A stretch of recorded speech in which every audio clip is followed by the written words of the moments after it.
Yo, what is up, my gamers? Today I'm going to tell you the best way to utilize the 3-in-1 killer of Bite by Night, the Mimic. The Mimic has three different forms: Strength, Speed, and Stealth.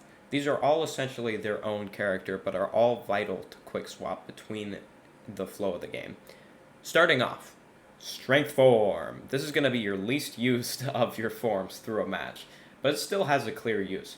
For the cost of much louder footsteps and attacks, you give up your ability to anti-loop, basically, in exchange for the most damaging M1 in the game, clocking at an incredible 40 damage right hook. And clocking is definitely the right word to use here. This will really slam any survivor that gets caught in its radius. The loss of any speed advantage or grab ability really compromises your chase though, so it's recommended not to use this around. You really only want to swap to it when you've cornered a survivor or run them out of stamina so you can guarantee your wallops connect. Secondly, Speed form, also known in the community as Timmy Tickle Time, for a reason we'll get into later. Timmy has the unique ability of making you crazy fast. This is really good for map mobility when your drill is on cooldown. You also gain access to a leap, which can be hard to hit due to its cumbersome nature. So you mostly just want to use it when you're already on top of a survivor, which seems kind of counterintuitive, but you have increased stamina drain, so you're kind of fried. This mode, despite getting more use in the average game than Strength does, also has pretty harrowing downsides. The reason it's called Timmy Tickle Time is because, well, just look at this. This mode decreases your damage by 75%, meaning it can take 10 plus hits to kill a full health survivor, which is, in a normal circumstance, insane. But it can occasionally be helpful for a 1v1 scenario where you've already hit or gotten or two on someone that's looping you. You also get increased stamina drain in this mode. So again, save it for mobility and anti-loop. Like, goodness gracious, dude. I cannot stress how egregious the stamina drain is in this mode. Anyways, his stealth ability. This is where we start. This is where we start cooking with fire, okay? This will be your go-to most of the game. This is the one you should wear around. You know how I said for speed and strength you should not wear them around? Well, this one's a great all-arounder, letting you move around silently and letting you access his best abilities. His damage is decreased from 40 to 30 here, but note that against medic players it literally doesn't even make a difference since it's going to take 3 hits either way.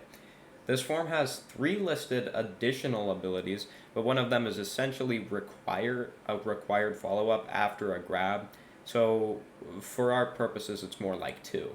These 2 are still incredibly important to this character, though, and they can really snowball a match if used well. One of these is Grab, which lunges forward in a similar way to an M1, but you pick up whoever is in its radius. Once the timer runs out or you press the button again after this, you drill into the survivor and throw them, dealing 25 damage. You can use this time frame to reposition a survivor into a corner and get a guaranteed M1 after the initial damage. Hence why this is such an important soft counter for loops. It helps your overall chaseability and is also really fun to use. Some bullcrap was added recently where you can be taser stunned out of a grab, but this hardly ever really comes into play. If you're super paranoid about it though, just grab Lone Survivors. His last ability is Drill, and arguably his best pub stomping ability. You go into the ground, and when you arise, players around you are damaged and stunned until you regain control, allowing for a free hit if you manage to put them down. This is pretty much unavoidable if you're patient with it. I've heard some people say that the undetectability is what makes this move so powerful, and even though you can't be marked through guard cameras, it's more so the free chase initiation that makes it so powerful. After the hit, grab comes off cooldown shortly after rising. That is if you're playing like a sane human being, and then just use it immediately and then spam drill. So you can get another potentially free hit and completely fry whoever you just snuck up on with a drill hit, a free M1 hit, a grab, and another hit. So, how do we bring all this together? Well, At the very start of the match, swap to stealth immediately. This is for a few reasons. Number one, it's the most versatile of your modes. Remember when I said not to wear stealth or strength around? This, speed, Timmy Tickle Time, or strength around? This is one of the ones you want to wear around. This is the one you want to wear around. Number two, it counts off the cooldown of grab and drill, which are going to be very, very good initiation for your first chase. Once drill comes off cooldown, assess the situation and try to ambush a survivor. If possible, you can even do this to multiple survivors, but keep in mind it's best early on to focus or quote-unquote tunnel specific survivors.